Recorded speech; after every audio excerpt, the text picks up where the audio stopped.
5th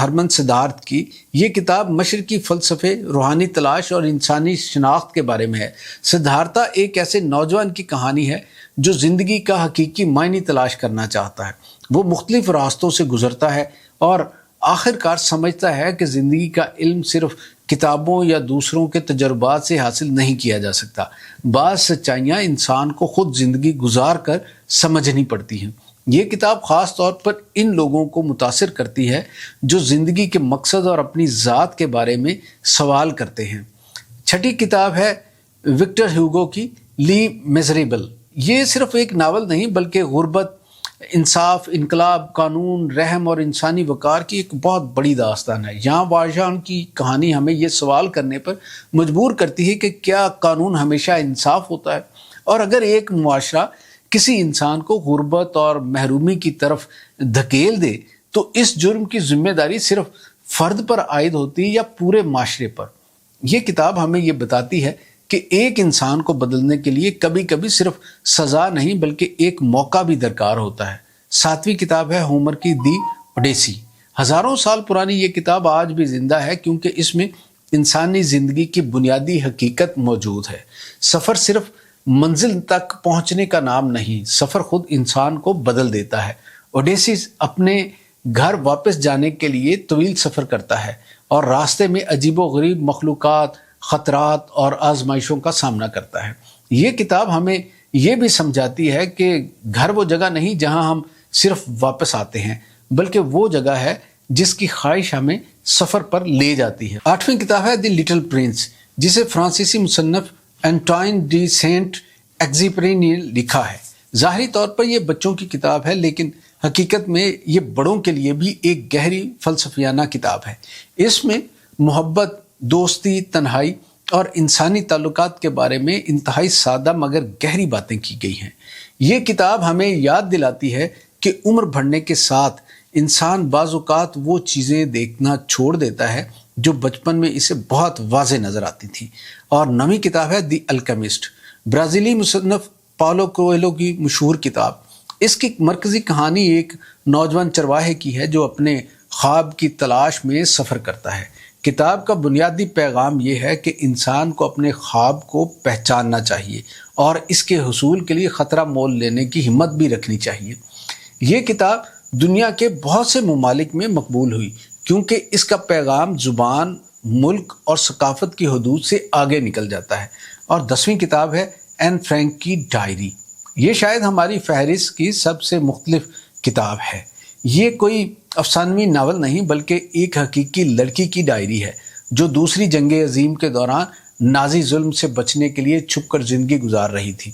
N Frank کی عمر بہت کم تھی لیکن اس کی تحریر میں خوف کے ساتھ امید، جنگ کے ساتھ زندگی اور موت کے سائے میں مستقبل کے خواب بھی موجود ہیں۔